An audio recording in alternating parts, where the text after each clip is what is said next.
Nigerian Association of Women Journalists NAWOJ FCT Chapter has called on relevant agencies and justice delivery apparatus to deliver justice for victims of gender-based violence, saying individuals in strained and toxic relationships should consider separation to stay alive. Chairperson of the FCT Chapter NAWOJ made the call during a candlelit procession for Funmilayo Mary Ann, Nee Beckley in Abuja.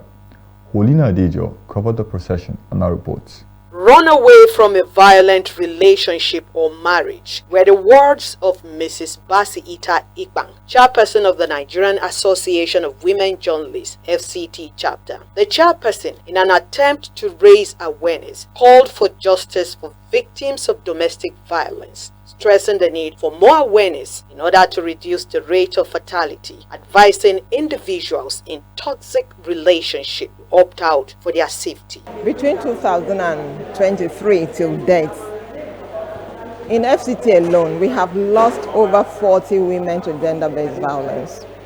Today is Funmi. Tomorrow it may be somebody, you, seated there. So many people are living in toxic and violent marriages. The society will talk about you, the society will blame you, but you have your life to live. Walk away if you need to.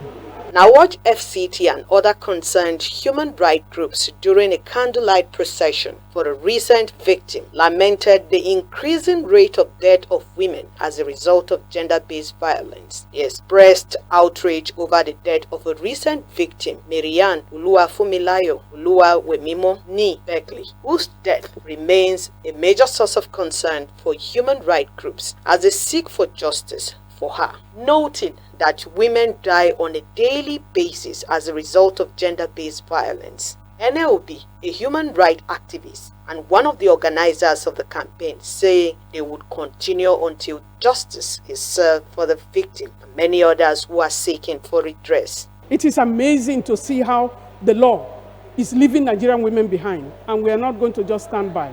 We will continue to fight. The campaign has just begun. If we have to go to the FCT or even to the IG, anywhere we have to go, this is one too many. We can't lose more children. And so we will come justice for Funmi. That's where we are, and we are going to continue to fight. I am tired of us normalizing silence by inaction. And inaction means when we don't tell the stories of our victims, we don't enable survivors to tell their stories because of stigma. So I think enough is enough. I'm just tired and overwhelmed. For the Nigerian woman, please, only those who live can live to tell their story. There is no essence to say that marriage is a signature of success when you are living with an abuser. There are red flags before you marry. And even when you marry, there are still red flags. You can't say for your children you want to stay in an abusive marriage or in an abusive relationship, because they too will be traumatized by third abuse. I have women under me. Aside from that, I have daughters, both the ones I've given birth to and the ones that are my daughters. Please, I will only advise. My only advice is, you need to live to be alive. You need to be alive to be married.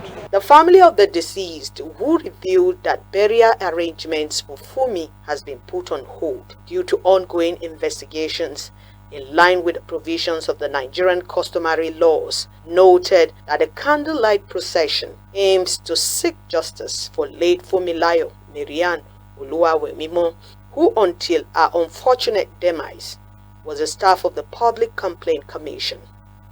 But because we know that there is law and there is justice, the justice system in Nigeria is still very functional, we would do the right thing and ensure that this matter goes to court. We are not concluding that the accused person is guilty, but we are saying let him pass through the legal process. And ever since, it has not been a very pleasant journey towards getting justice and ensuring that Funmi gets the desired justice, and her family, they are consoled, and then they have proper closure to the scenario. Family and friends of the deceased say no amount of tears and mourning could bring her to life, but promise to continue the struggle with one voice until they get justice for the victim. Holina Adejoh, ASU Television News.